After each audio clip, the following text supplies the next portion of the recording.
Hi everyone, welcome to my stream where I shine, you shine, and we all shine. I don't know why telenovela wasn't moving just now. I was doing ventriloquism. So, hello Canary, hello Geo. I hope you had a great holiday with whatever you occupied your time with. I had a very, and for anyone else who's here, I hope you had a good holiday, had a good week. I had a very interesting holiday. I'll start with sharing mine. This holiday, I didn't really know what to expect. I just thought maybe I'm gonna work during the holidays, but then I ended up taking care of someone. I ended up like resting a lot because I took care of someone a lot. And then there was time for, you know, enjoying and relaxing. So it was interesting.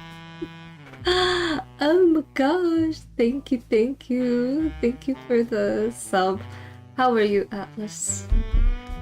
How has your holidays been? But there's so much I learned this holiday too. Like, personal things that I actually want to talk about and have a conversation on stream today. I want to talk about it. Like, there's so much I want to share with you. But I also want to give space and room for if there's anything you personally want to share, like, oh my gosh, I thought about this, or anything like that. Holidays are good, lots of family time. How have your holidays been? It's been weird. It's like no rest and then rest and then fun and then no rest and then rest. It's really weird. It's like, it's really weird. I don't know how to describe it, but it's actually, it ties in with the conversations we're going to have today. Yeah. A lot of the things I've noticed. So there are big things I've learned this holiday. First of all, I don't know if anyone started watching new TV shows, movies, or anything like that. I started this Netflix series. Don't spoil it for me, please. It's called Badly in Love. So it's like people who are like former gang members, or like, it's kind of weird. Like, the guys are known as, like, you know, they're badass, like, you know, they were in a gang, things like that. And then the girls are known as bitches. You know what I'm saying? Sorry, I'm not saying the word, but it's like they were known as bitches. Like, one girl pushed another girl down the stairs, one girl had a rough childhood. Just, do you get the premise of the show? Yeah, so I started that this holiday. I also started playing the new Diablo game. So just like a complete break from work. Share. Okay. Well, I'm gonna get started and talk about what the things that I reflected on. Okay, where do I begin? There's so much to unpack. Okay, maybe I'll start with this one.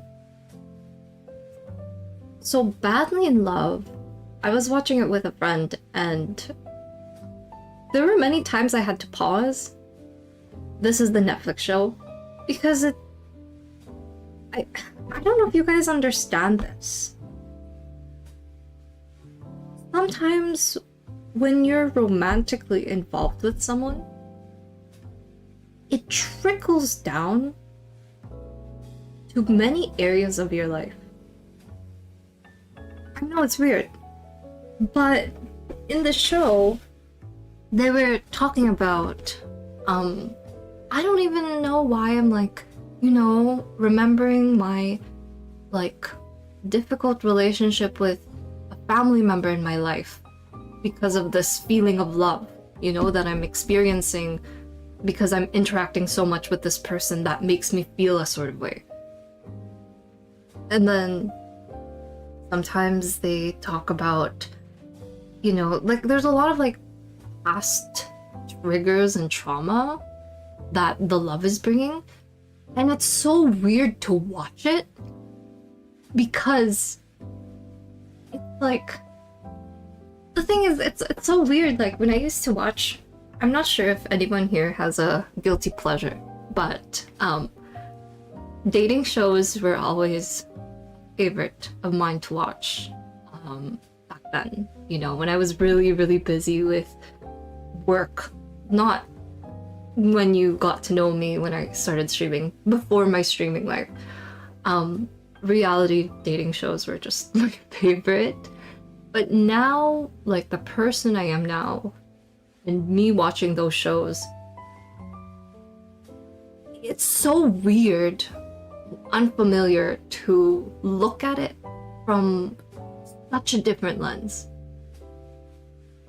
Anyone would look at this person acting out like, oh my god, why is she so like obsessed with him? Oh my gosh, why is this person not getting over this person? Why is this person this? Why is this person this?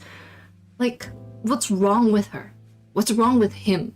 These are the things people start talking about. Like, what's wrong with her? What's wrong with him? There was this one person in the show who's acting like a complete child. And I don't mean that in any negative way.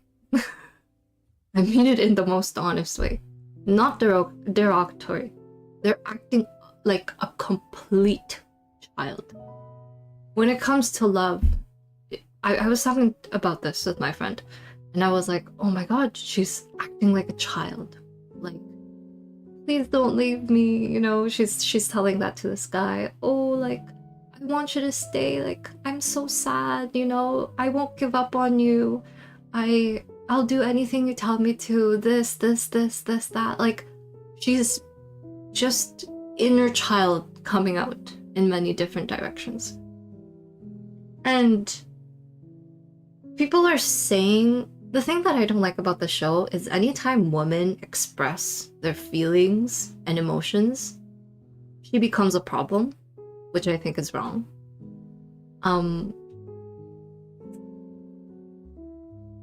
Me and my friend were talking about different cultures. Is this how cultures react to things? Is this, like, how do women treat, how does society treat women with emotions? And I was appalled by how a woman who stood up for herself because someone was, did her wrong, humiliated her, embarrassed her. Her giving patience, tolerating it, enduring it, and then she breaks. Like, how dare this bitch treat me this way? She's seen as a problem. And it surprises me, because it reminds me of all those times where people tell you to swallow your needs, swallow your, you feel hurt, we'll just deal with it. And it shows in, different areas of our life, like when a coworker treats you badly, when a boss treats you badly, when a friend treats you badly, when a family member treats you badly, especially, family members who are older. I question the idea, just because they're older, just because of seniority, just because of this, does disrespect become acceptable? And does it fall on you to accept it because it makes sense? Culturally speaking, like, elders require more respect. Elders it's normal for elders to have these expectations, even though they're in the wrong, even though they caused the fault, even though they caused harm. You should just deal with it anyways. So I don't know, it was upsetting. You know, watching this show, it made me feel upset because everyone expected this girl to apologize. But I found it so odd because what is she apologizing for? It's like so weird. It's like a bully who keeps bullying you. It's almost like people have accepted that's who they are. And people have an expectation of who you should stay as. You should stay as the person who endures hurt. You should stay as the person who makes love convenient for everyone. You should stay as this. But we're going to accept the person who's causing chaos, who's causing harm onto everyone else, because that's just who they are. And that was triggering for me. Culturally speaking, it's expected for me to keep the peace. I actually disagree with that so much. So. I was talking to a friend about this, and I was like, I don't understand. I don't get it. I disagree with this. Why is it more right to preserve the illusion of harmony at the expense of disrespecting someone? I don't understand that. Because I've been in these situations before. It's not something I'm unfamiliar with. It's something I'm very familiar with. Very familiar with. And, you know, growing up, I was raised with the mindset of just take it. Just stop causing ripples. Stop causing harm, you know. It almost made me feel like I couldn't even recognize my voice anymore. Like, is it even okay to stand up? Like, it almost makes you feel guilty when you start voicing your own opinions or your own feelings. It's like, is it okay to have this? Oh no, this is gonna disrupt things. Oh no, I don't mean to cause harm. Oh no, you know what I mean? It's like, I'm sorry for existing, having feelings and thoughts. It almost makes you feel sorry for your own existence. So, this, for some reason, led to me just thinking about my relationships with a lot of people this past year, and just for many previous years before that as well. Because it's triggering, which means something's unhealed. You know what I mean? So I was like, wait a second, hold on. So, as this year ends, I'm trying to remember those memories of people who hurt me, because there's a long list. It's not a list anymore, it's a whole fucking book. A textbook. And it was so weird because the friend who I was watching with, that friend actually hurt me too in the past. And I sat with my friend. I was like, sit with me for a second. You hurt me. You caused me pain. With this situation, with this event. I was having like this conversation with my friend. But it was such a weird conversation. The way I approached it, it was really weird. I was like, the thing is, I understand why you did. I was telling my friend, I know your dynamic with your family. I know this is how you approach things. I know why you do this. I know why you do that. And that has been like the action that my friend did caused me pain, but I know where that action stemmed from. So I told my friend, you literally did the best solution for the situation. Your intention was from the right place, but it still caused me harm. So I said to my friend, I don't think I need your apologies. My friend said an apology anyways, but I was like, I don't need your sorry. I don't think sorry will solve all of it. You can take accountability, you can explain, you can this, but when I literally understand that you handled it in the best approach and best way you can, but I know for a fact that still wasn't enough to not cause me pain. Like, that's just the reality. I acknowledge your reality, I acknowledge my own reality. And I told my friend, what if my version of peace is not waiting for is not me forgiving you, is not me waiting for your apologies. Maybe it's taking that version of myself who was hurt and telling her, you didn't deserve that. You deserve to be protected. You deserve to be loved. And I will make better choices for us in the future. So if you are caused pain again by another person, and by the same friend, possibly, because pain is inevitable. It will happen. You know what I mean? It will happen. You will meet people they don't know, this, that, so many things in life. You will get hurt one way or another. But it's like taking that version of yourself, not hardening your heart, but remembering how to soften it again. Like, you didn't deserve to hear that. You didn't deserve to feel pain. You deserve to feel loved. And let me do that for you. Do you see what I'm trying to say? It's like making peace with the version of yourself who got hurt. Because you know that the person who hurt you doesn't come from bad intentions. Because you understand that so well. You can even break it down, analyze it in the most psychologically, like, detailed way. So that was like one of the things that made me realize peace with yourself for this year. Making peace and comforting your past self. Yeah, Canary. Making peace and comforting your past self. Hey, I don't know what works for everyone. It's just I realized, people in my life have apologized. People in my life don't, haven't said sorry. People in my life don't even know. There are just different types of people. But sometimes there's different types of pain too.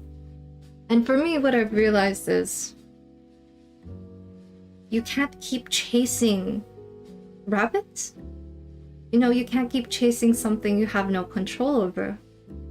And sometimes when you do chase a rabbit and catch one, it still feels empty. Like, yeah, you got their forgiveness.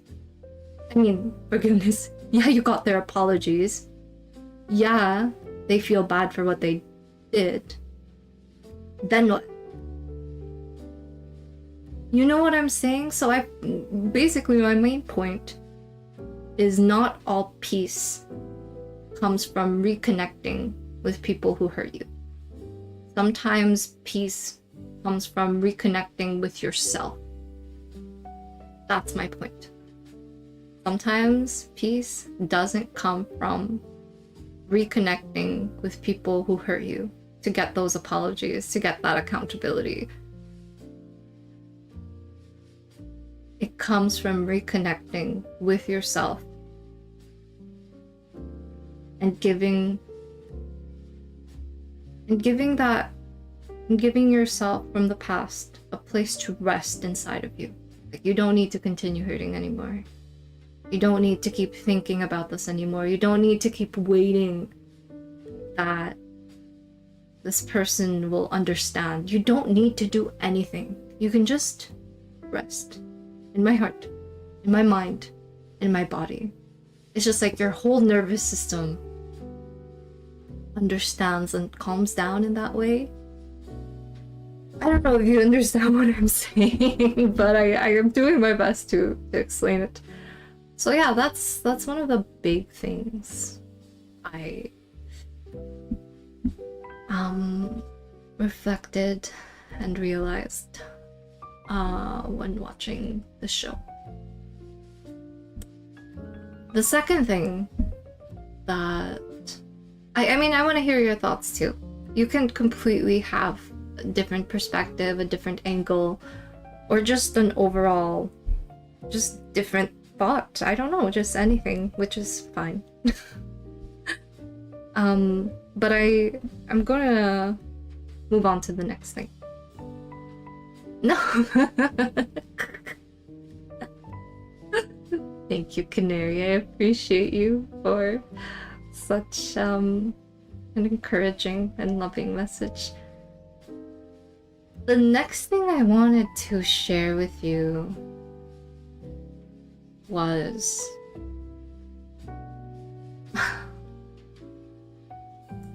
this interesting conversation I had with the same friend.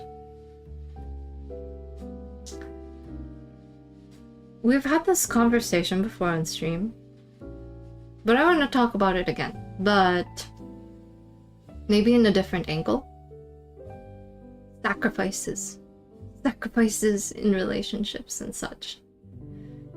So my friend was sharing with me about the way my friend, you know, lives in this world.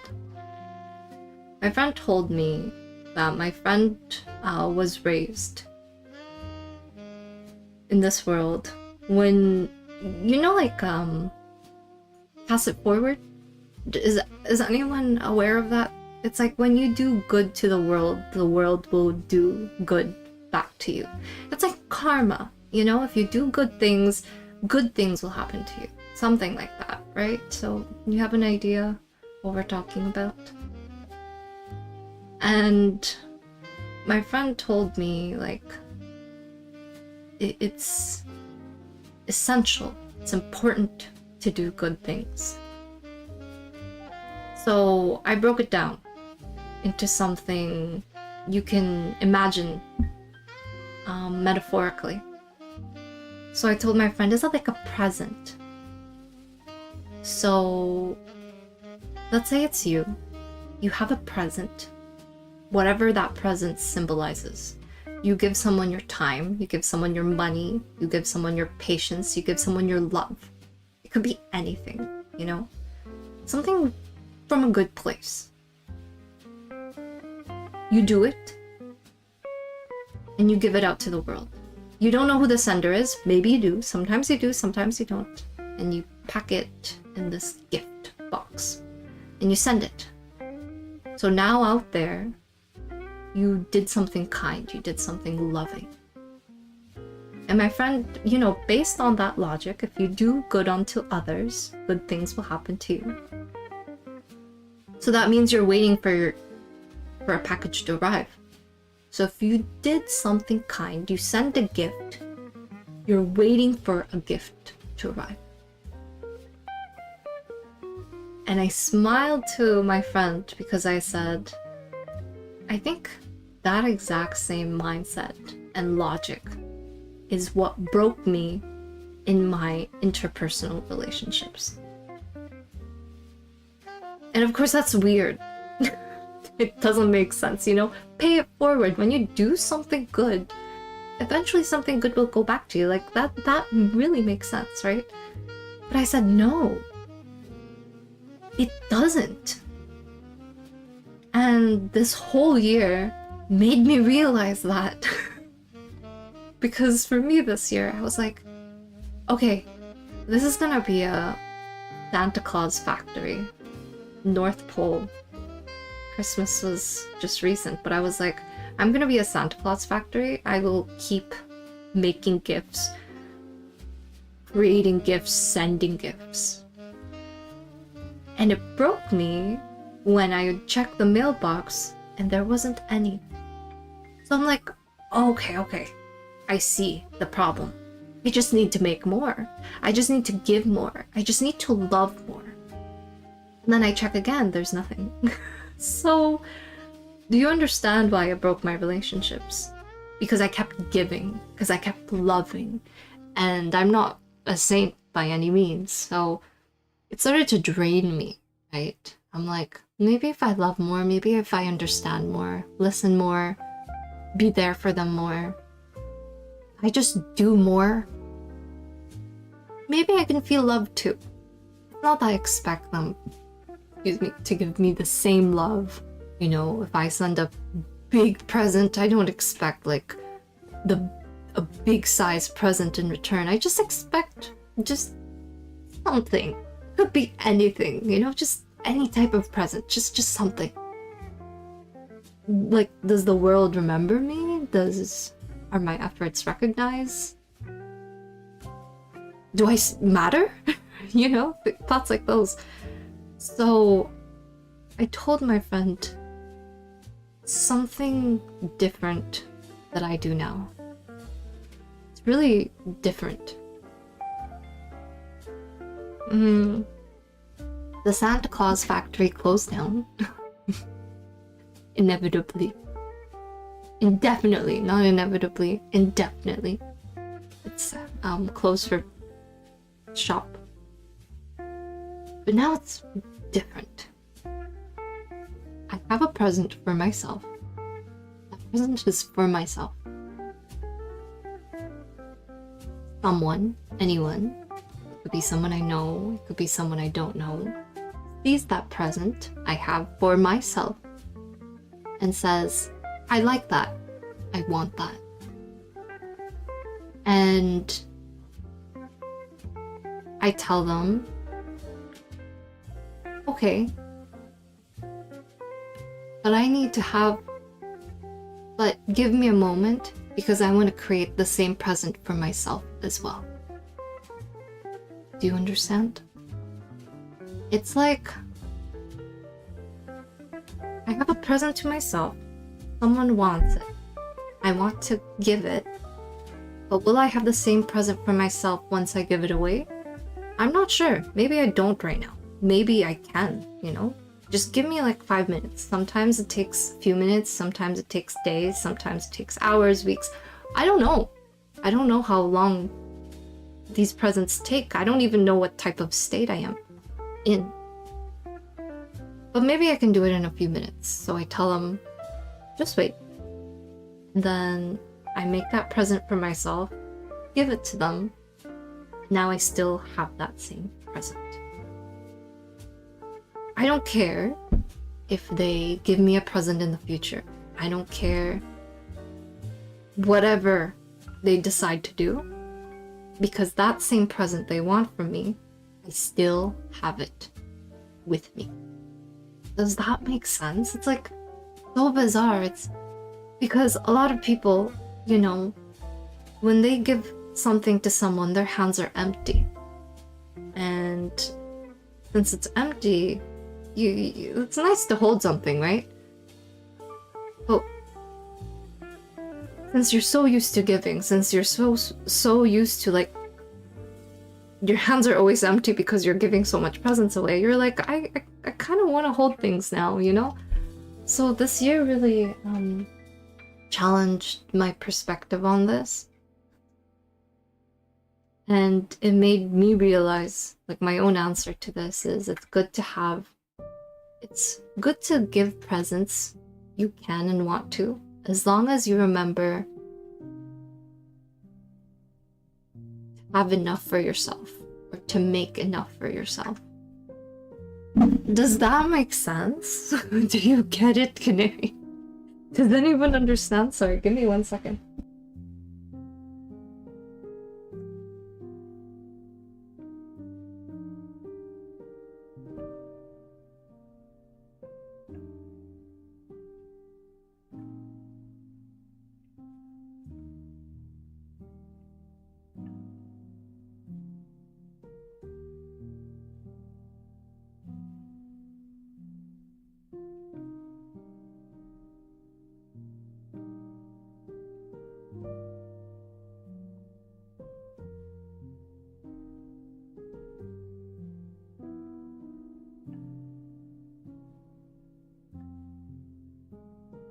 Okay.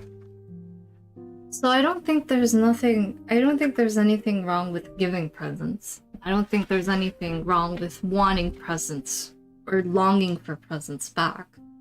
But it's also good to not be so expecting of it. It's good to have it. Like let me give you an example. Because of like Christmas time and things like that, you know, you give things for people, right? And I've always felt so confused and torn about this whole gift giving when you don't really have that much money. So I was thinking about it, thinking and thinking and thinking. And I was like, if I give this person gifts and presents, can I also do the same thing for myself? That's the type of mindset. Does that make sense? Like, if I do this for someone, am I also able to do this for myself? If no, then as much as I want to give it, of course their happiness matters to me, but my happiness does too. So it's not like,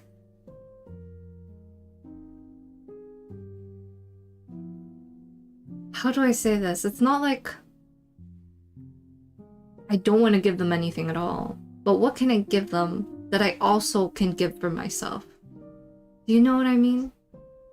So that's what makes most sense to me.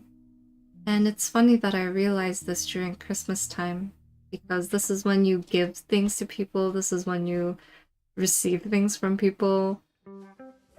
Because listen, I understand. I understand giving so much of yourself.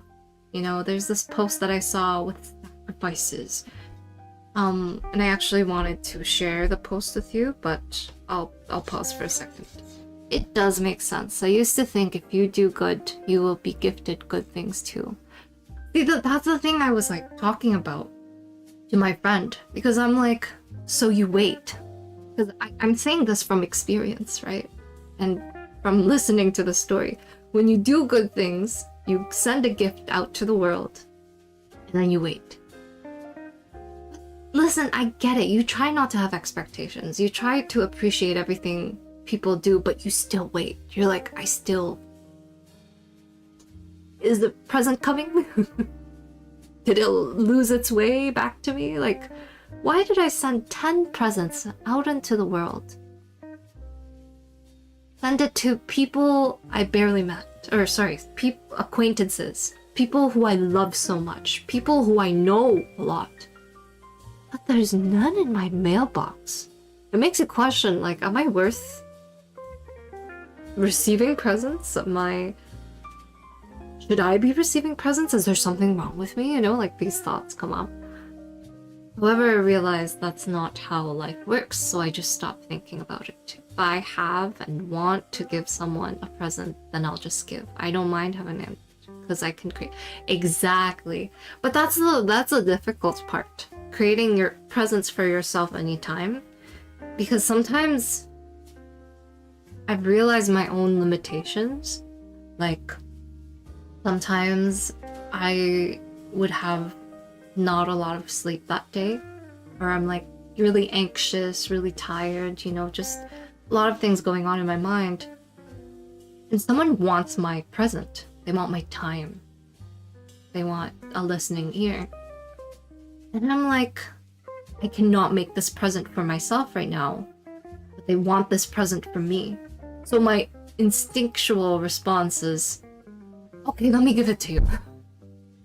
And then after the interaction, I'm left feeling, oh, I'm really tired. I really just want rest. But I also don't want other people to hurt. I don't want them to experience pain.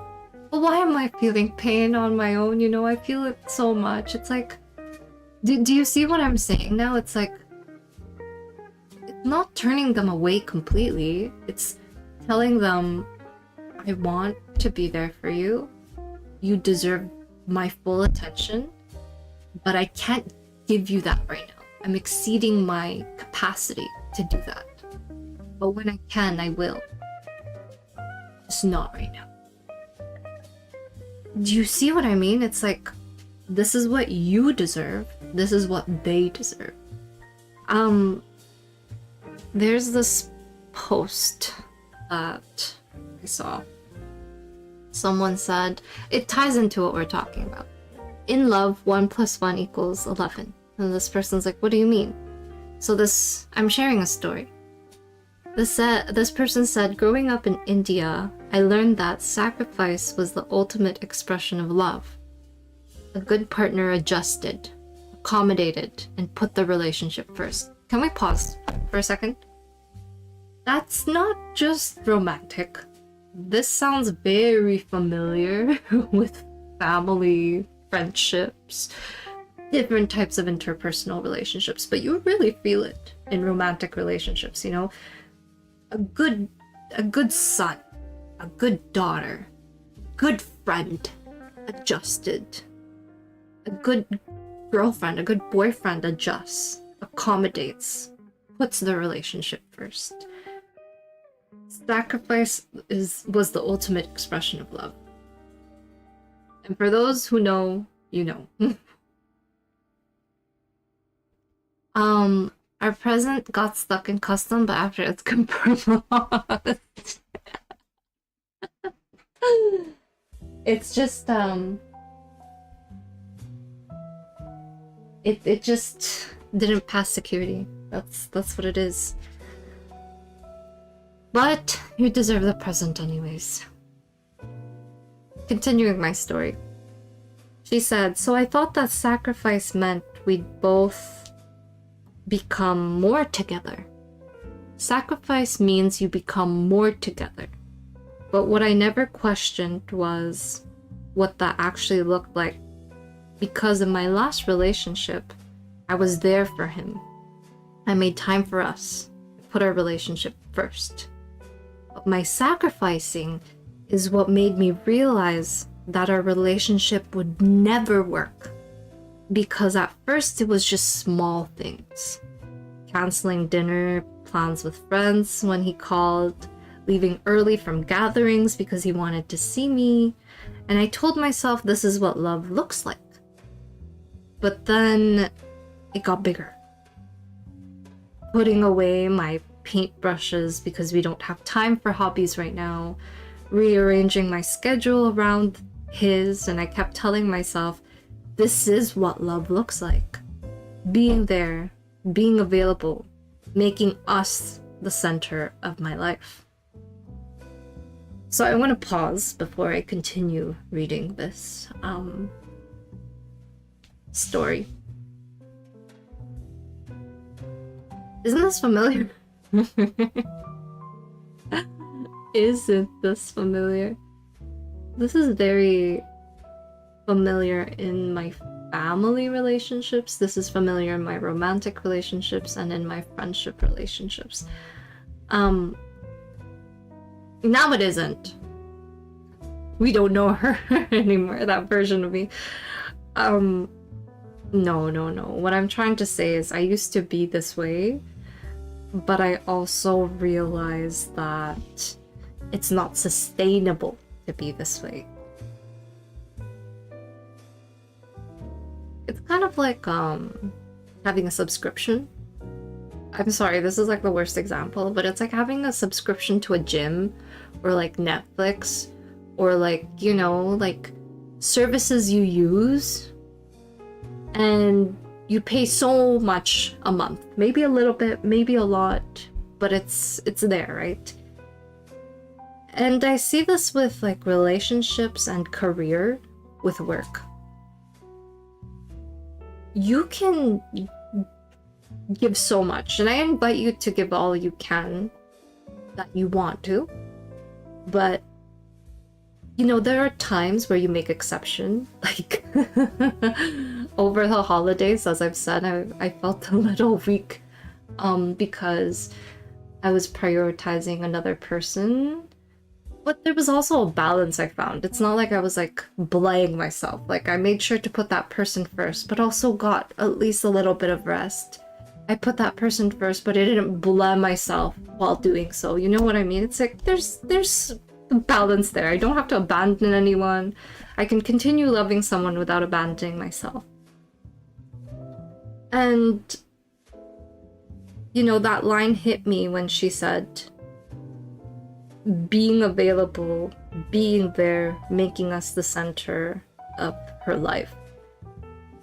And the progression of it too, it starts with something small, then it becomes bigger and bigger and bigger, and you're just like, oh wow, this is a lot. And it almost feels like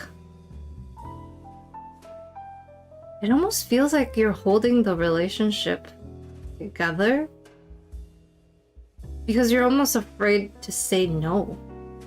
Like, I'm sorry I can't always put you first in my life. I'm sorry I'm starting to learn to put myself a priority too. I'm sorry I'm starting to put what I want first. I'm sorry for realizing I have needs too. I'm sorry for remembering my own voice. Do you know what I mean? It's like, there's this person in the Netflix show that I was watching, and she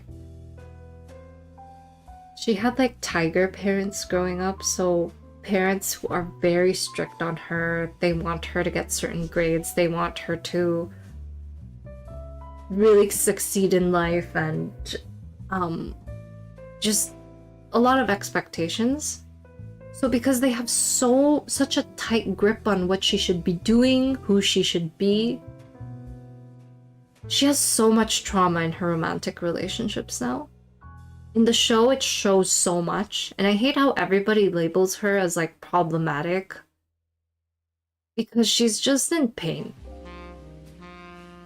When your whole life you're told what to do and who you should be, you don't remember what you want anymore.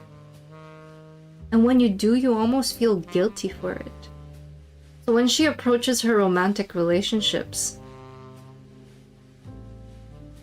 she approaches it with, just tell me what you want, I'll do it. Just tell me what to do, I'll do it. And she's approaching like this really toxic relationship in the show because it almost feels like she wants to rewrite a happier ending for her trauma. You know, her relationships with her parents are bad, her previous relationships with previous partners are bad, maybe friendships too. So this new relationship she's in, it's like she wants validation. She wants to feel chosen. Maybe this time if I work harder, maybe this time if I listen, if I do everything they tell me, they'll stay. But it's so sad that she's not realizing she needs someone's choice to stay and love her. That's not necessary. What she needs is herself. Like, she shouldn't abandon herself. She shouldn't forget she's important. She shouldn't forget she's priority. But it's so hard to do that when you don't know how to do that. When everyone in your life doesn't make you feel loved, prioritized, chosen, or worth staying for. How are you supposed to know what you've never felt? So it's really sad what she's going through. I just feel like everyone in that show needs so much therapy because there's just so much unhealed pain that they're going through, and it really shows in the way they approach their relationships. Anyways, I'll continue with the story. And then she said, and then one day I told them about my dream. I want to go to America for my master's. And he didn't say no. He never said no. He just said, I don't really know if long distance is gonna be good for us. Think about our relationship. And so again, she shelved that thought and told herself it's for us. And for a few months I thought, finally, this is enough. But then he got into a disagreement with my parents, and he kept saying, I'm not going to keep explaining myself to them. And somehow again, the only way forward was his way, without my family. And this time I asked myself, how much of myself was I trading away to keep us? I'm gonna pause there. How much of yourself do you lose and do you give up on to keep the relationships around you? How much of yourself have you gave up on and lost along the way to keep the relationships around you? That's a very deep question. Sometimes you don't know. Sometimes this is like, these are thoughts you've never really stayed with for long. Maybe thoughts you've never really thought about. But very, very, very important. I'm actually very aware of this question now, not before, but now. But when I think back to the relationships I had before, I can't help but remember how many times I made myself small just to make it easier for them. It's like a person disrespects me, and I'm like, endure, tolerate. It's okay. Because if I say something now, I'm gonna be seen as a problem. If I talk about my boundaries, if I talk about how disrespectful that was, it's just not gonna be great for everyone. Just take it. And it's awful. And this is what I mean with how important it is with, remember what I said too, it's sometimes you don't reconnect with people who hurt you, sometimes you reconnect with yourself. This is what I mean.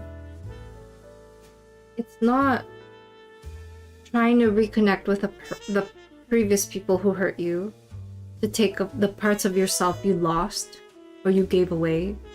Sometimes it takes for you to remember who that was inside of you. Yeah. But I think it's so recurring in relationships. Like, a lot of people are like, okay, maybe if I find a person, I can fix, I'm remembering that version of myself who wanted to be treated with respect. Maybe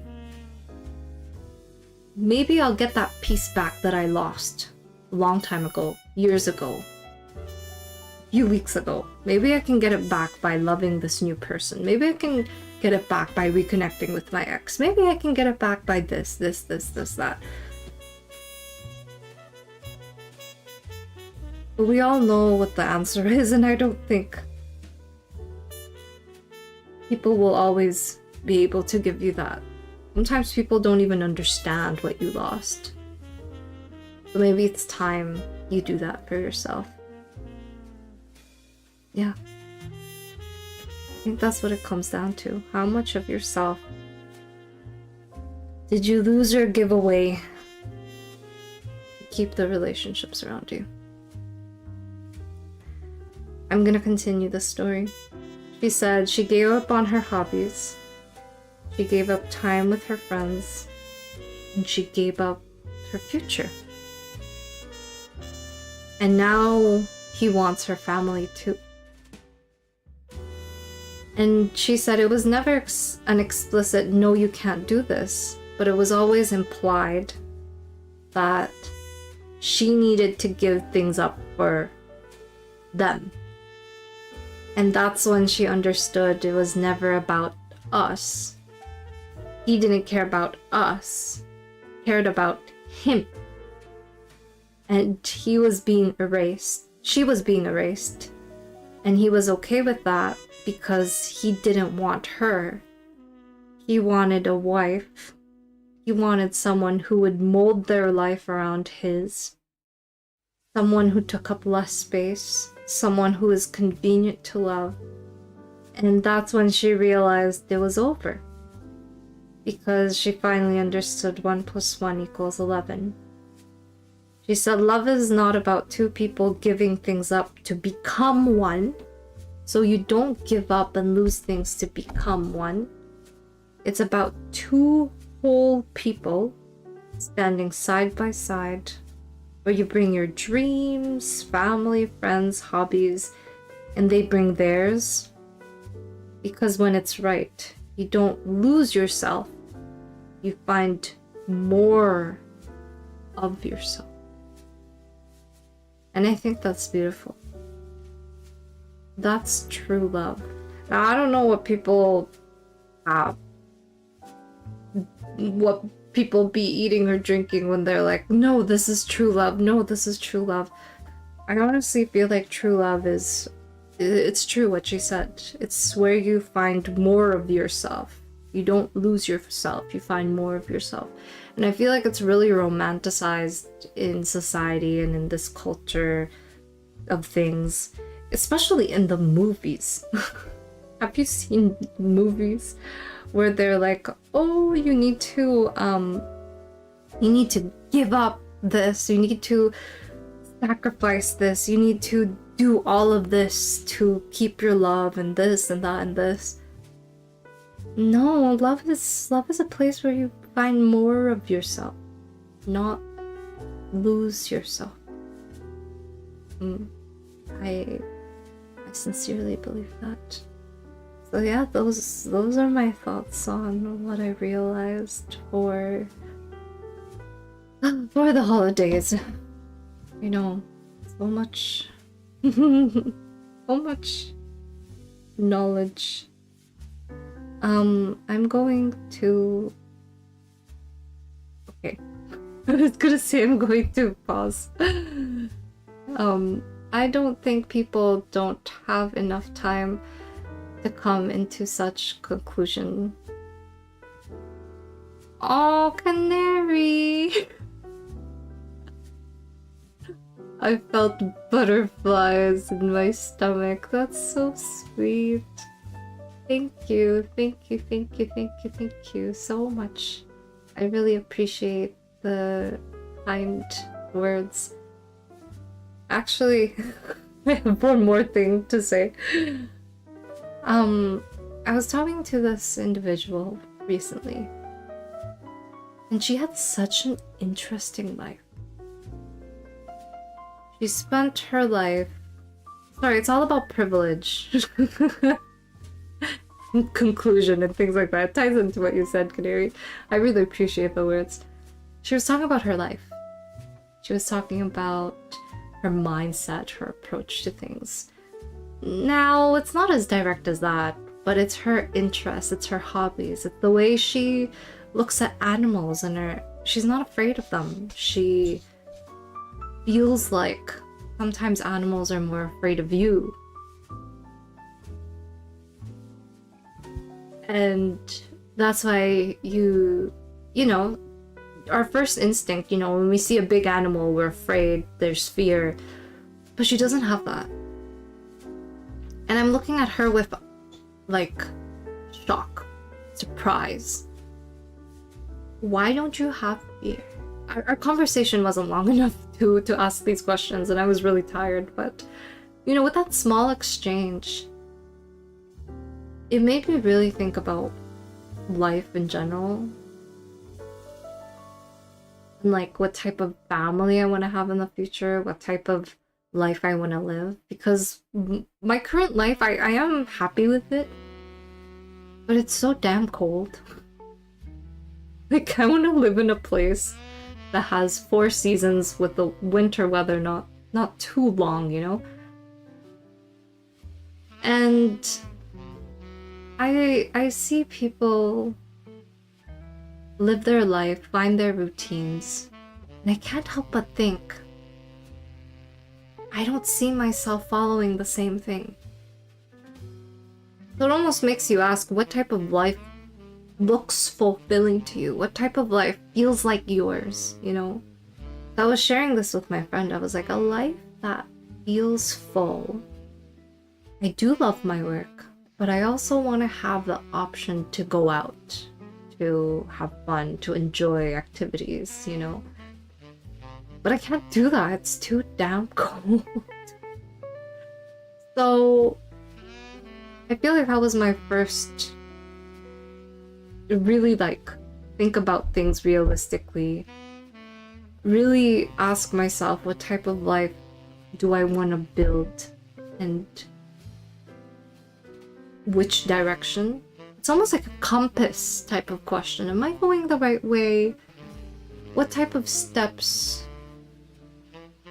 can I take to get there? What type of path should I make to get there? So I feel like when you have a routine, when you're so busy working, doing things, you know, like life can really pass you by. Like we're at the end of the year. It's 2026. And sometimes we don't have time. You know, we don't have enough time to really ask ourselves what we want. We're just happy with what is. We're just happy with what we have, which is good, which is a great way to be content. But I don't think it's bad at all to ask what we want. And sometimes that can look different from what you currently have now. Wait, I'm not saying drop everything, change your life full 180. No. It's just know people. You know, they're 40 years old. They're 35 years old. You know, they're reaching their middle age point, and they're like, oh my gosh, I've been working at this job for decades. I've been doing this thing for a long time. I've been, you know, really working hard, but have I lost track of my dreams? Have I lost who I was along the way? And I've done that, you know, pursuing my before life streaming. So I think it's good to ask ourselves that question once in a while. Not to the point it overwhelms you, not to the point where it depresses you because of the gap you see between where you are and where you want to be. But I think it's a good compass. Check, am I still heading in the direction I want? Have I changed what I want? Has life changed me and I don't even know what I want? So that's what I mean by it's a good compass moment. Not pressure, but alignment. So I guess, excuse me. I'm gonna be streaming tomorrow. I'm not gonna end the stream, but that's pretty much all I have to share with my own reflections so far. If there's anything else you want to talk about or share, I invite you to, but there's nothing you need to do or feel like you need to do at all. It's just, if there is, please feel free to. This is a space for you and for me. I'll just be. Okay? Okay. I'll be here. I'll just have myself muted until anyone wants to chat.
Hello, Dev. How was your holidays?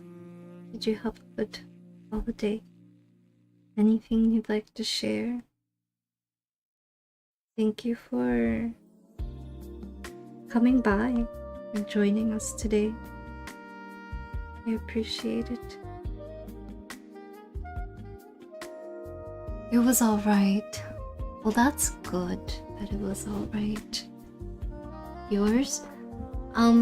Well, I spent I spent some of the time in the emergency room, not for myself, but for a loved one. No, I like everything's okay. Everyone's okay. But that was very challenging. My holiday was a very interesting balance of like a lot of reflection, which I talked about. I just finished talking about things I've, realized and had more clarity on. And it was reflection, being there for your loved one, and fun. Yeah, I did so many fun things. I mean, if you want to share, the fun things you've done, please go ahead and share them. I did an escape room. I went to eat at very different restaurants I would normally not eat in. Like, I ate at a Japanese restaurant, I ate at a Thai restaurant, and I don't typically... I mean, their food is really good, but there's just not a lot for me to choose from. So, yeah. But hey, I tried something new, something different. Hello, Gio. How was your holidays? Would you like to share what you did for the holidays? Maybe, I don't know, things you did, things you got. The holiday gift that I got was Diablo 4, and that made me really happy. But the game is so glitchy, it keeps kicking me or my friend out, so that's not so fun. You had to get food. What are you eating? What do you have? Thank you, Deb. With you sleeping? So you're in hibernation mode? Have you been occupied with a lot of things? Is that why you're trying to catch up on sleep debt? Or your holiday is just so cozy and sleep is just the perfect option or choice right now? It's weird because I'm fixed. My sleeping schedule is like fixed because of the whole crazy situation that happened this holiday. But there's just, I feel like, time is passing by so fast. It's like, oh my gosh. What's going on? Why is it the 30th?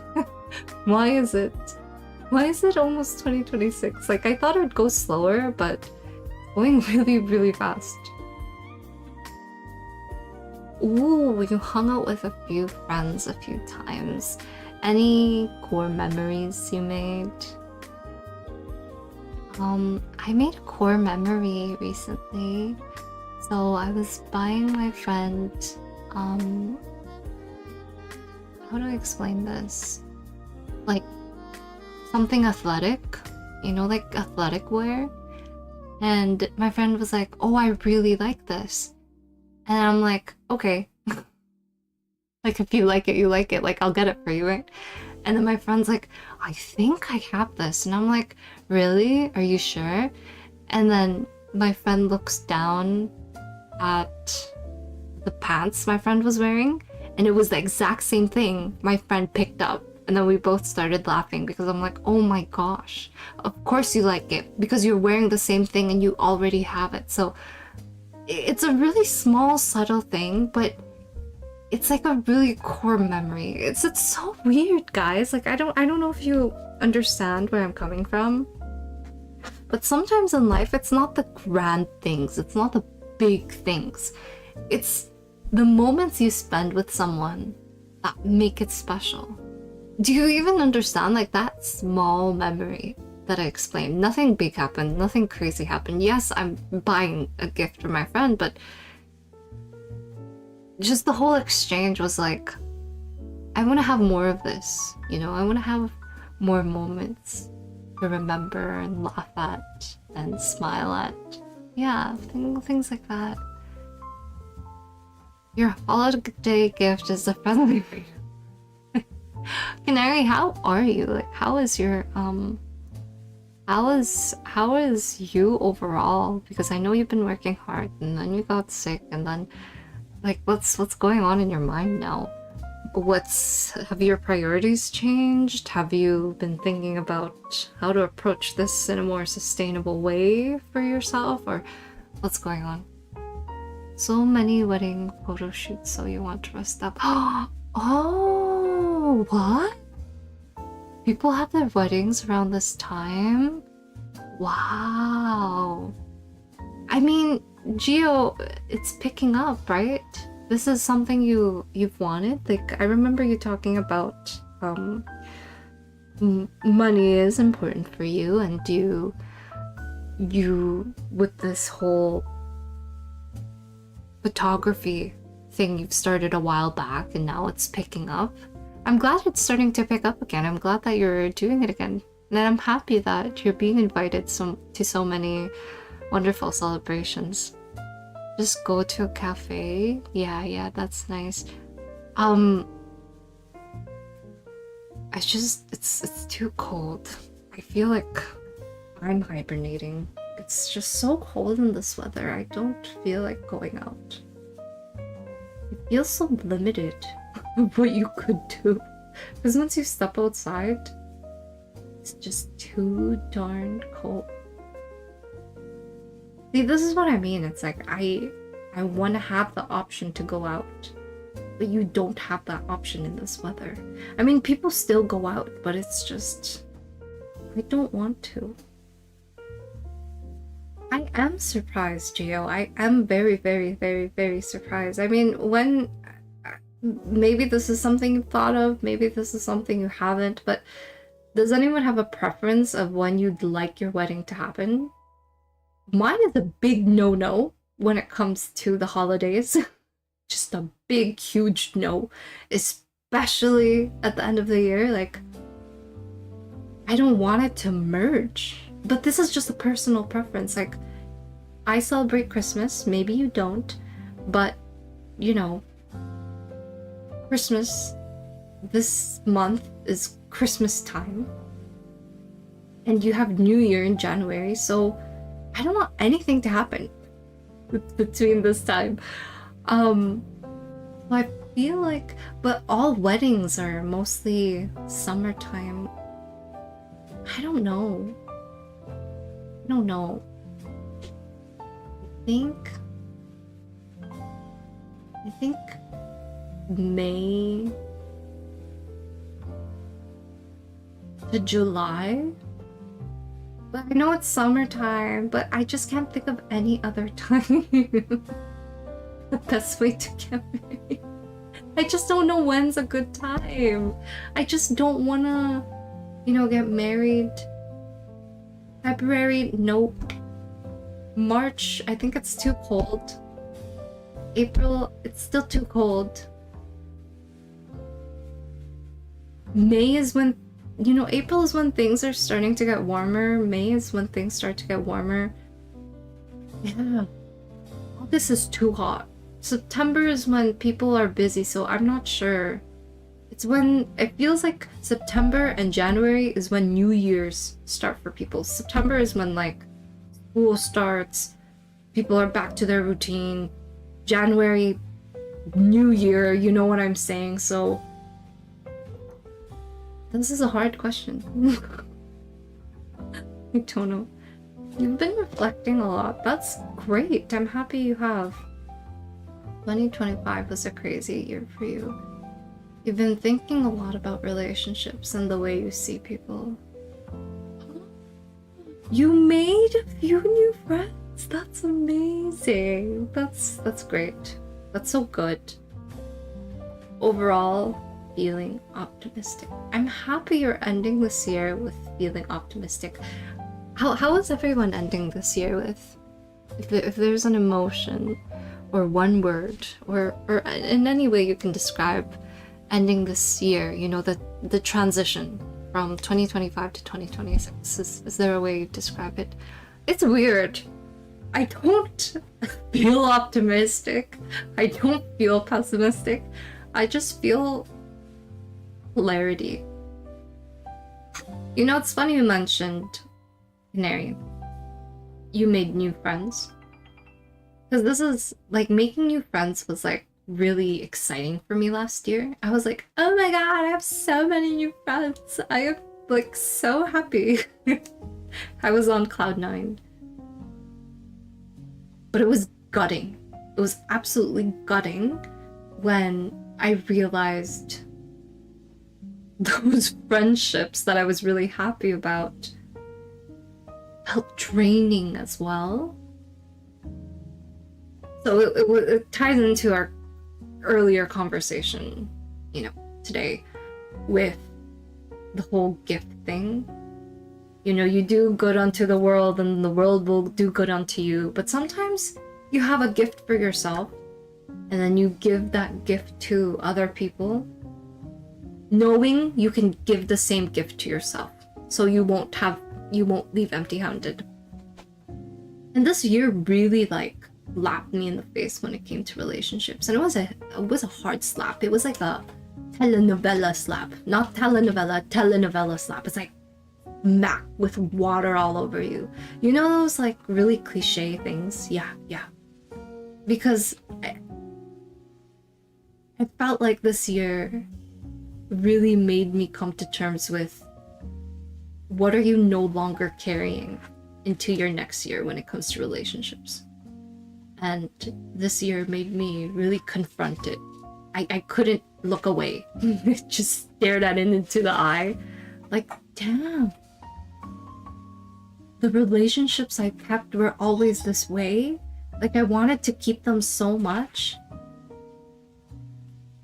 But why have I made myself convenient in each one of them? Why have I tolerated disrespect to a lot of them? Why was I okay with letting people treat me this way? It's so weird how, like, stream and my life intertwined.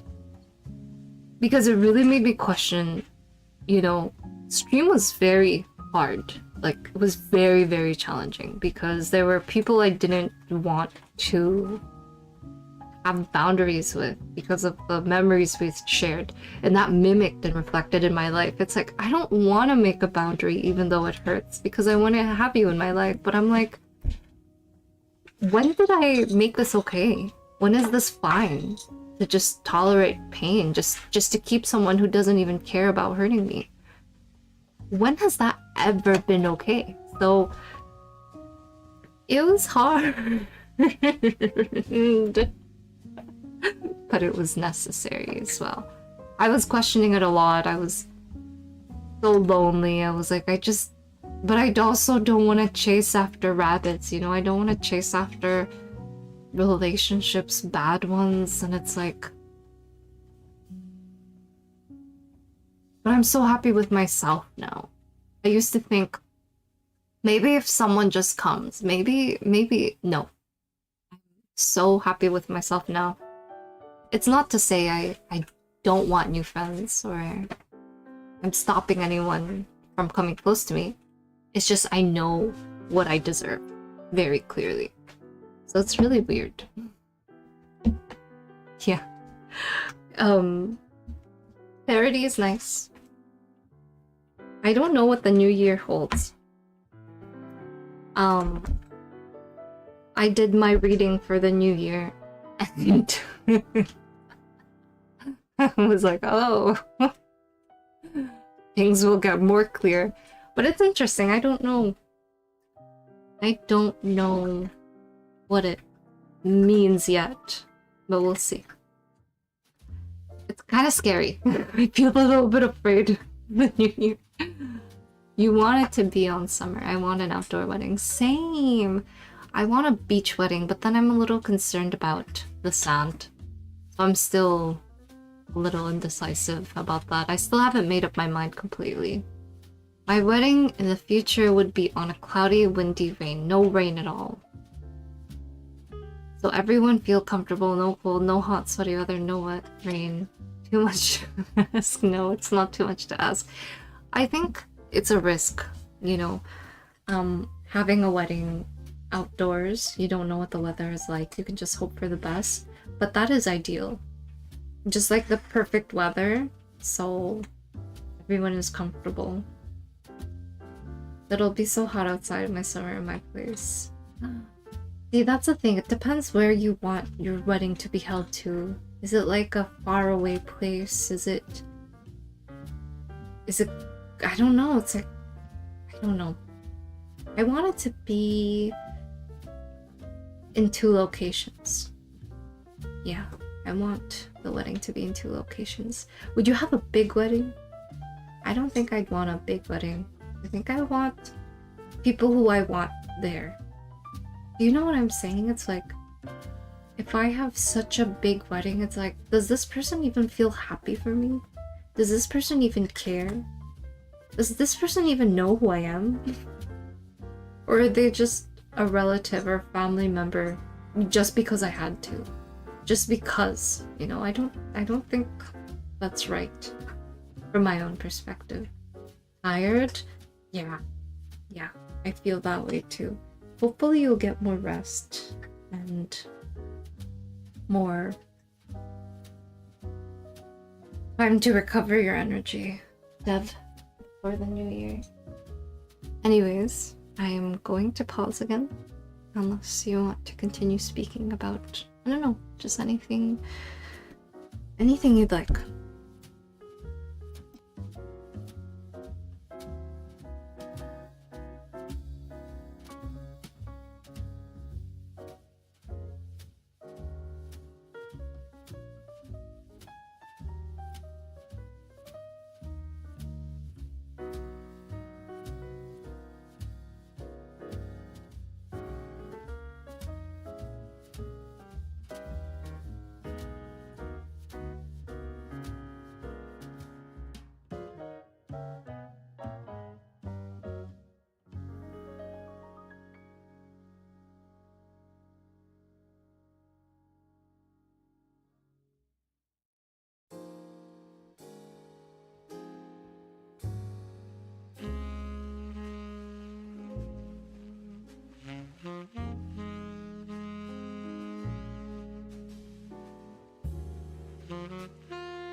You... Sorry. I just want to get chips. Come to think of it, you encountered some shady experiences this year. Very curious, and your gut is telling you to stay away from them. You felt really bad because those people are dear to you.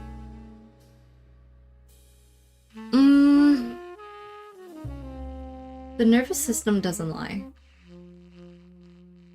Is what I learned this year. The nervous system doesn't lie. There's like meaning and reason behind it.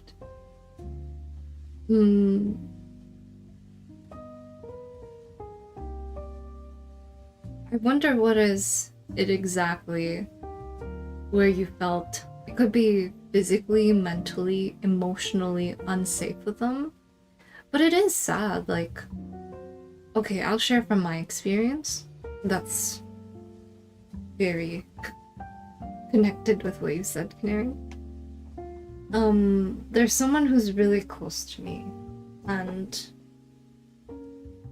I used to go to them when it comes to comfort, you know, when I felt sad or anything like that. And this person doesn't really have the capability to comfort me all the time. And then I realized, you know, throughout time, I started to push this person away every time I felt sad. And that's not to blame them. It's just the inconsistency of their support and comfort towards me. And then I was like confused. I was like, why do I push them away when I like, when I need comfort? And now they're there, sometimes they aren't, sometimes they are. And then I realized like my nervous system braces for when they aren't, because it's been so inconsistent. I don't feel as emotionally safe with them. It's like I don't feel like they'll be there to hold me. So now I'm like getting ready to when they're not. So that's what I mean by like, I completely understand when you said not this is not necessarily a shady experience, but it's more like how your nervous system feels around these people. And it changed and it became different.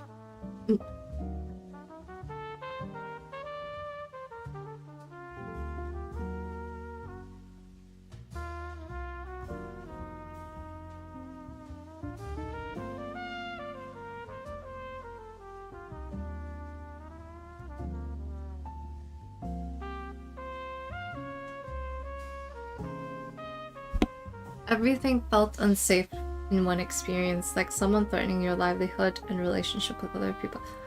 Okay. That's pretty bad. I wonder why they felt the need to do that. Do you have any idea why someone would do that? Why would someone do that?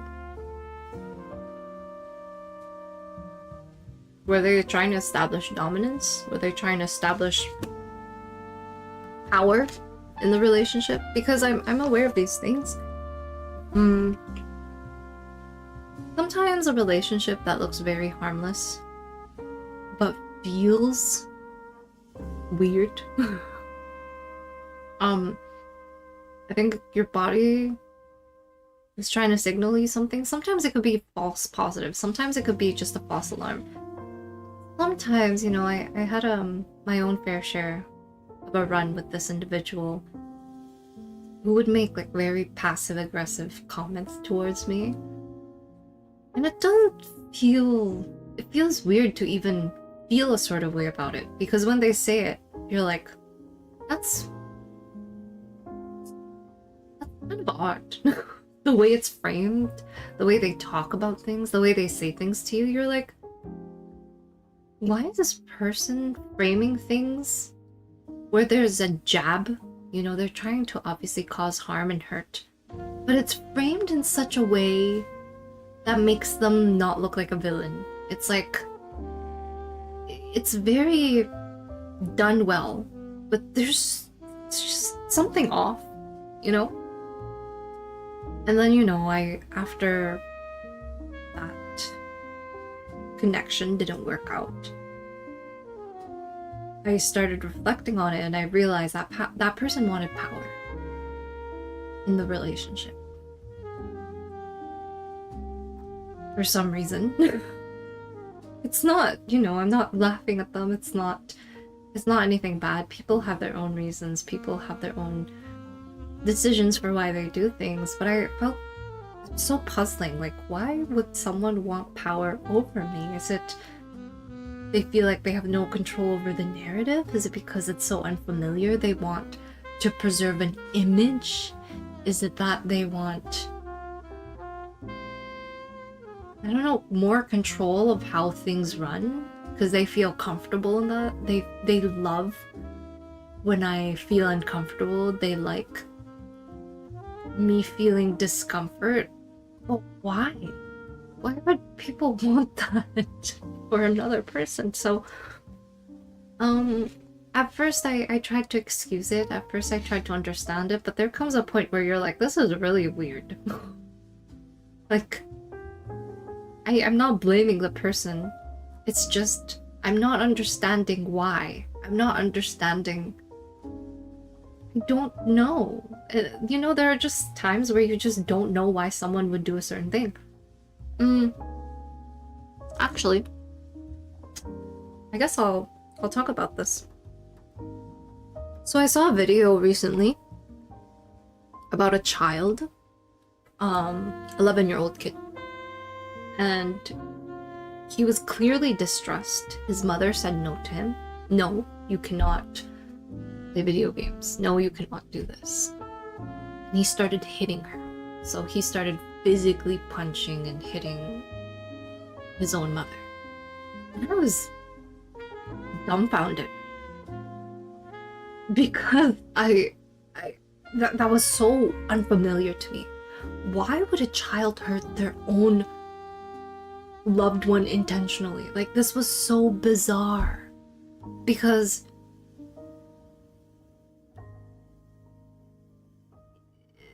in my experience, I detach if a relationship is unsafe. Like, I emotionally detach. I give distance. I give space. For me, I'm like, I don't feel safe here. I don't feel comfortable. I don't feel like I could be fully understood. So I give myself space. I understand their limitations. I know what I deserve. And I'm like, okay. Let's give this breathing room. Like, I want to preserve the relationship in a way that's safe for me. But then I see this child who intentionally causes harm, and I'm like, why? And then I came to understanding that the child is distressed, and they don't understand how to regulate their emotions. They don't understand how to be seen in their pain. That's why they do that. But it was so crazy to me because I used to come from a mindset, there's something wrong with me. This is why people are hurting me. Not, I'm going to hurt others, I'm gonna cause them pain. So it was very different. I mean, that's why all relationships are different. Sometimes people just sometimes make different choices, you know? No idea. You don't think it's directed to you, but directed to your close friends. However, I cannot do anything about it since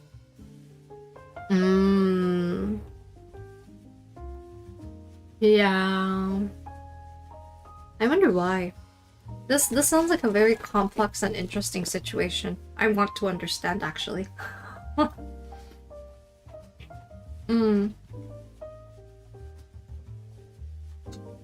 Like, first of all, my question is, why are your close friends still feeling connected with this individual who is clearly causing pain and rupture within your close relationships?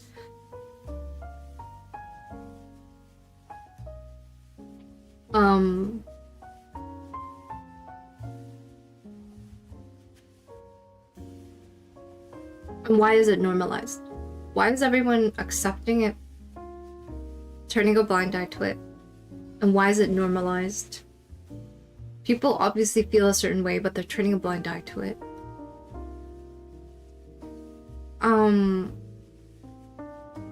So it makes you feel almost like, am I imagining this? You know, when you come into this dynamic, you're like, should I say something? Should I do something? So, I understand. I understand. I wonder what's everyone's reasons. As long as we don't change anything, do anything different, it should be fine. Yeah. Who knows?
Oh my gosh, I'm so sorry. Did you guys hear everything I said earlier? Oh, but... basically, yeah, I'm sorry. From my understanding, friend number 1 has a crush on person number 2, and person number 2 is colleagues with person number 3, and person number 1 and person number 3 have mutuals, which are side characters, NPCs to the story. Okay. So who is this person doesn't want to be a bad person exactly?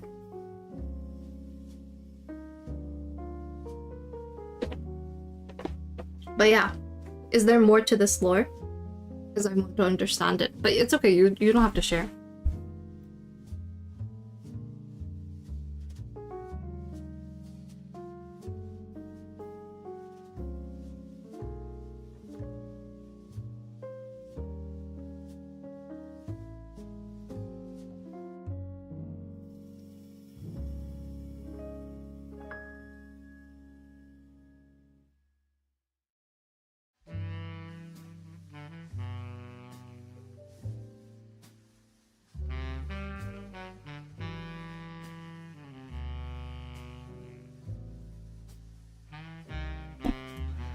Honestly, at the end of the day, as I've said earlier, interpersonal relationships, specifically romantic ones, can really reveal someone's inner child, unhealed wounds. And if that inner child is still have a lot of trauma, still going through a lot of things, it comes out. There. Sometimes it's very loud, sometimes it's very expressive, emotional, and sometimes it's very withdrawn. Not to say it's a bad thing, but it just activates, you know? It's like a switch. Mm.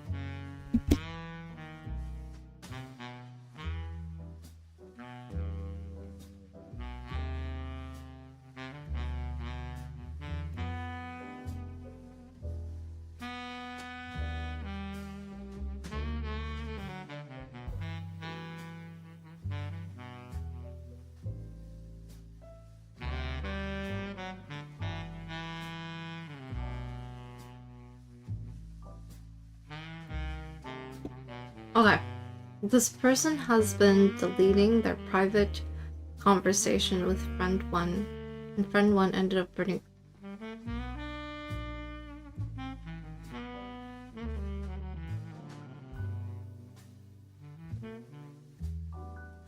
Oh. How come?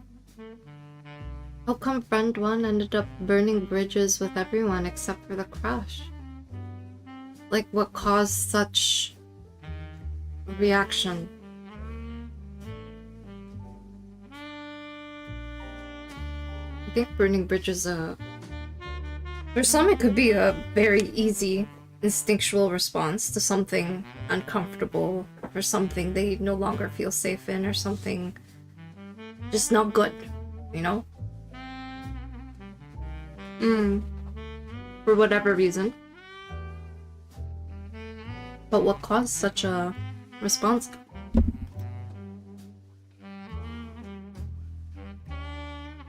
And why did the person delete their private conversations?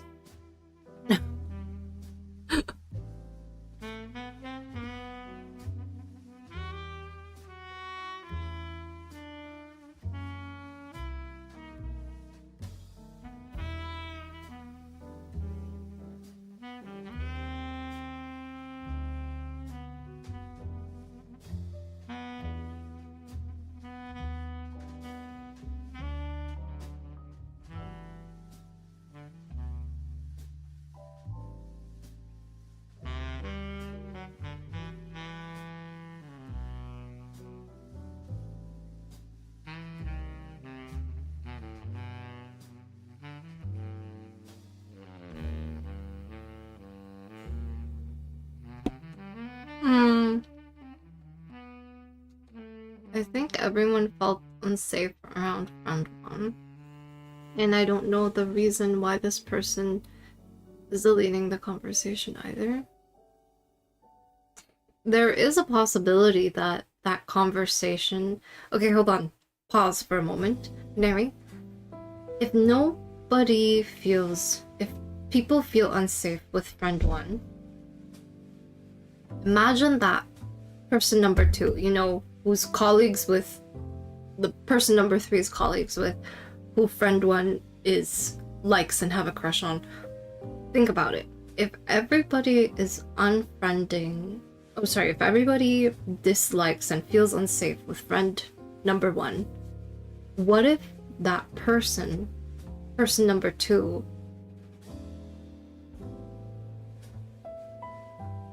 is deleting conversations because it reveals... And she has a feeling it reveals parts of her that is also dislikable. Like, why would anyone hide that? I mean, this is just a possibility. I could be wrong. You know what I'm saying? It's like... I don't think anybody's deleting any conversation unless they're unashamed or, you know, unafraid of it. Or there could be more of a reason. I really don't know, but maybe person number two is like, I see how people are treating person number one because of these qualities person number one has, because of the way person number one behaves. But what if I tolerated that? What if person number two is like, what if that was okay with me? What if I didn't have a problem with that? What if that just shows I'm as dislikable as person number one? How would people see me? So I have no idea. But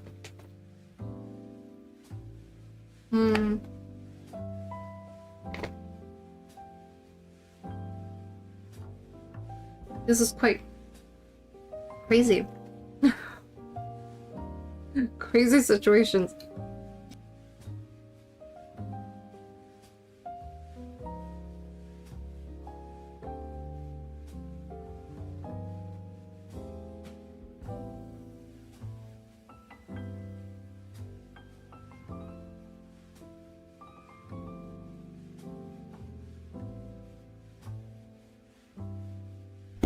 That's your assumption too?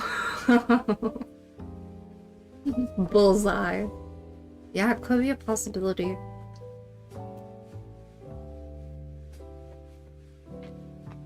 I mean, you don't have to share this, Canary, unless you want to. Where do you stand in all of this? Are you very, like, neutral, like, I'm just in for the tea? Or do you have a sort of feeling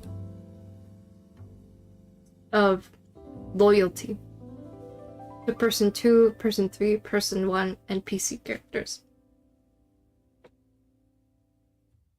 Do you even have thoughts about this? I mean, you did mention and express, you know what? I'm just gonna distance myself from this sketchy situation. This is too much. I mean, it's not, you know, but when you're already going through your own thing and dealing with this situation, it's like, is it taking away from me more than it, excuse me, nourishes me? Like, these are important questions to ask.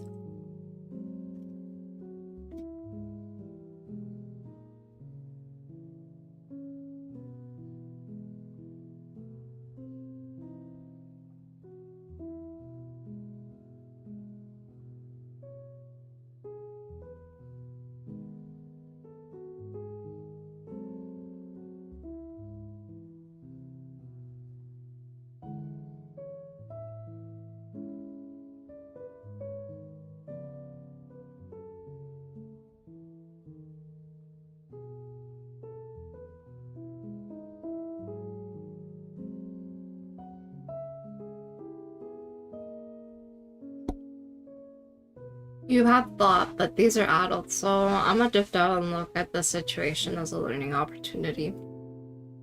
Yeah. It's crazy. No, I think it's crazy. You mentioned they're adults. Because the way I see it, even an old person, someone who's 50, someone who's 40,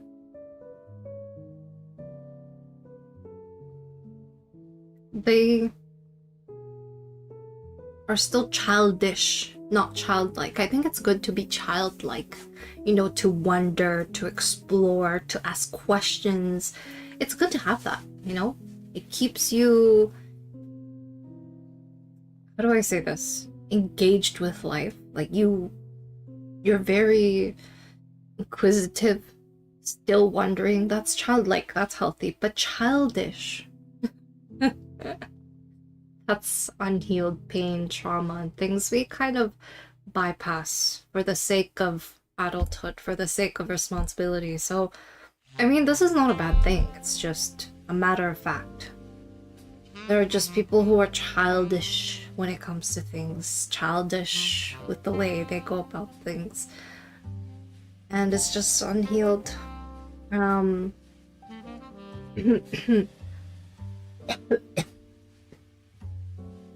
Go for it if, you know, you'll encounter these relationships, people, and it's a very different experience, each one of them. Some of them very much look like an adult. Some of them are so filled with responsibilities and so much things they're doing, you'll miss it. But it's there. Yeah. It's in each and every one of us. I can become very childish when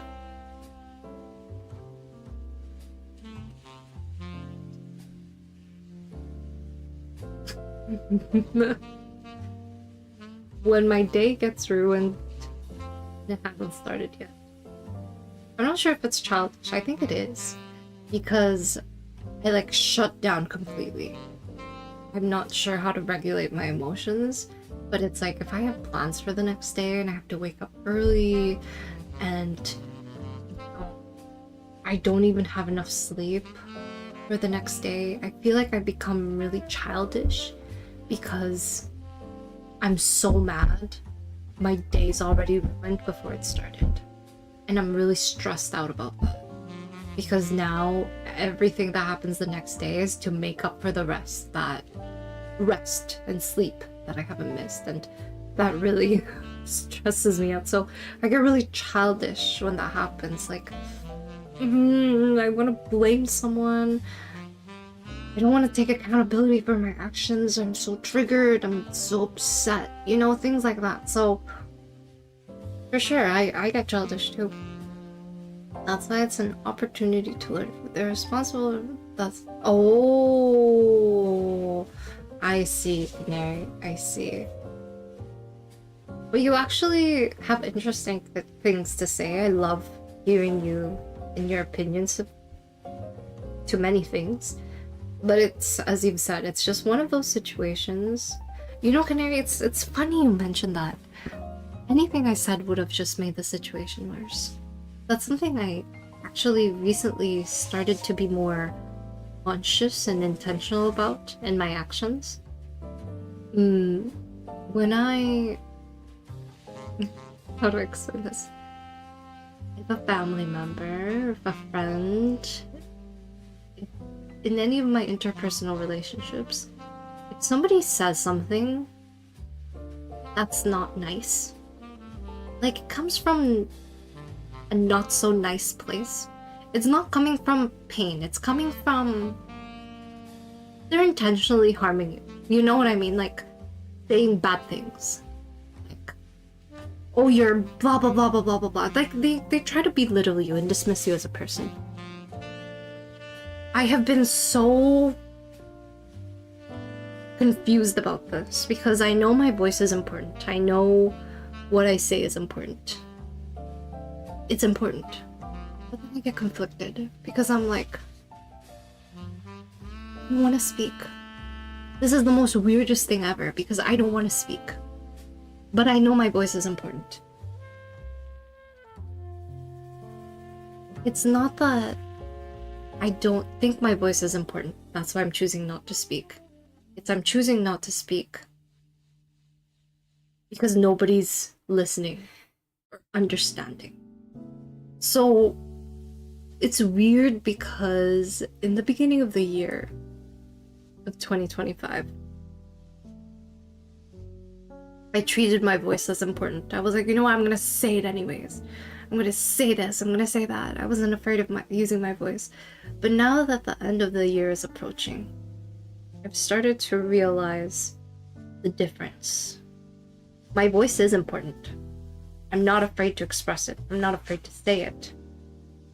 But I also want to use it and treat it the way it deserves. Does that make sense? So that's what I've been doing. Anytime someone does something, like, I'm not afraid to enforce a boundary, like when someone's upsetting or mean or anything like that. I'm not afraid to be like, no, that's not right. That's not what I deserve. But when it comes to certain situations, I'm like, I don't deserve to waste my energy here. But my voice is still important. So it's knowing your voice is important and knowing when to use it. Does that make sense? Because before I was like, I don't know if my voice is important. I don't know if I should use it. I don't know this. I don't know that. But now I've started to understand it is, overall, every decision. It's just, I don't want to waste my time. Something like that. So I get what you're saying. You don't want to make the situation worse, and you're making the best decision for yourself. It makes some sense. Thank you, Canary. Anyways, that's the end of my stream now. Thank you so much for spending time with me and joining me in this space. I will stream tomorrow, so I'll see you all tomorrow. Starlight, thank you, Canary, for speaking with me today. Starlight, blessings upon you. Thank you.